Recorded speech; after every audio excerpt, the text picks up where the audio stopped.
sehemu kubwa usalama wa kijiji hiki kwa kweli kwa namna ya mifugo ni shida.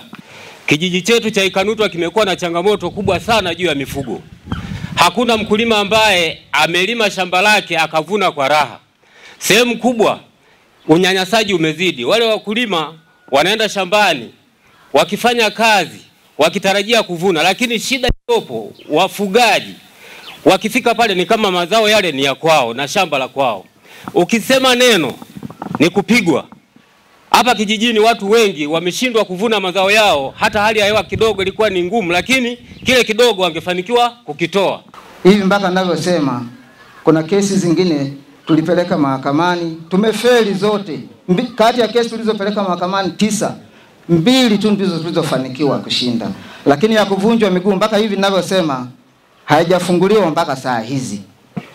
Yupo bwana mdogo anaitwa Ernest Mjengwa alivunjwa mguu, yupo na hakuna kesi inayoendelea mpaka saa hizi. Kila ukienda anasema peleleza hujakamilika, toa hela 300 tukachole mchoro hujakamilika. Hiyo ndio hali halisi mkuu wa mkoa. Mheshimiwa Mkuu wa Mkoa, changamoto ya mifugo kwa wilaya ya Mbarali ni kubwa, ipo katika vijiji vyote 102. Na changamoto hii imetokana na kutokusimamia vizuri sheria ya usimamizi wa mifugo. Imeelekeza vijiji vitenge maeneo kwa ajili ya mifugo, na maeneo yaliyotengwa yahakikishe kwamba yanakuwa na mifugo inayolingana na malisho yanayopatikana kwenye eneo hilo. Baada ya kuona changamoto hiyo, nimetoa maelekezo wiki iliyopita kwa wataalamu wa halmashauri, idara ya mifugo na kilimo, kuhakikisha kwamba wanaharakisha kutunga sheria ndogo ya halmashauri itakayotueleza ni mifugo mingapi inatakiwa kwa mtu mwenye ekari moja ya malisho. Lakini pia tumetoa maelekezo kwa viongozi wasimamizi ngazi ya kata kwa maana ya kilimo na mifugo kuhakikisha kwamba wanapata takwimu sahihi ya mifugo iliyopo kwenye kata zetu, ili baada hapo tutoe elimu kwa wafugaji wote kwa maana ya kuvuna mifugo yao kwa mujibu wa sheria. Lakini pia tumetoa maelekezo kwa halmashauri za vijiji kuhakikisha kwamba wanatenga maeneo kwa ajili ya mifugo, na maeneo hayo yawe na mifugo inayolingana na milisho inayopatikana.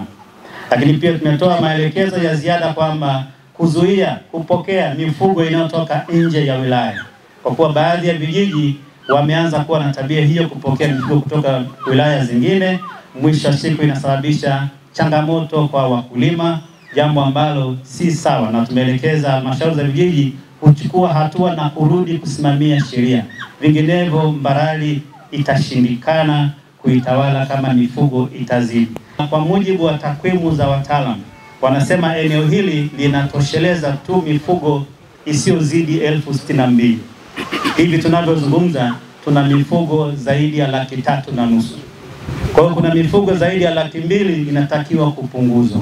Mheshimiwa Mkuu wa Mkoa, kuna mambo kadhaa ambayo tuliyapendekeza na tuliomba. La kwanza, wale wenzetu ambao wameumizwa, kwa mujibu wa sheria sasa hivi inatutaka ukafungue kesi mahakamani. Maana tuliishia kupata malalamiko kwamba mtu anasema nimepigwa. Tulipomuuliza OCD kwamba hao watu wamefungua, wengine walikuwa hawajafungua. Na ndio maana ilikuwa ni kazi ngumu sana kwa OCD kuendelea hatua ya mbele ya kuwapeleka kwenye mahakamani. Lakini hata hivyo, kwa wale wachache ambao walikuwa wamefungua, ule ushahidi ulikuwa ujitoshelezi, ndio maelezo ambayo tuliyapata kwa OCD. Kwa hiyo ilipelekea kuwepo na manunguniko kwamba yawezekana OCD ameshikwa mkono na wale watu wanne. Na kwa maelezo yale ndio maana ilifikia stage wakaona wananchi kwamba hawana msaada kwa afande OCD katika kulishughulikia hili. Serikali inapambana kuhakikisha kwamba tunatafuta maeneo mengine kwa ajili ya kuweka mifugo. Huo mpango tulianza nao, tulikuwa tumeandaa Chunya huko, tumeandaa na maeneo mengine, lakini tunaendelea kujipanga. Baada ya muda, manake ni kwamba mifugo hii tutaipunguzia maeneo mengine. Kwa hiyo serikali pia inakuja na mpango pia wa kupanga mifugo ikae vizuri. Lakini kwenye ilani ya uchaguzi hata hii mpya hii iliyozinduliwa juzi Dodoma, ambaye tayari wamekabidhiwa Mheshimiwa Rais Dr. Samia Suluhu Hassan na mwenyekiti wa Chama cha Mapinduzi Taifa, wao wamepewa ilani sasa kuja kuipeperusha. Na pia ilani hiyo wamepewa na viongozi mgombea mwenza. mle ndani ya ilani ile imeelekeza namna ya kurekebisha swala zima la mifugo, kuitengea maeneo, kujenga malambo, lakini pia kuweka malambo na kuweka majosho ili mifugo hii iweze kukaa sehemu ambayo wananchi wasiweze kupata shida yoyote ya kulishiwa mazao yao.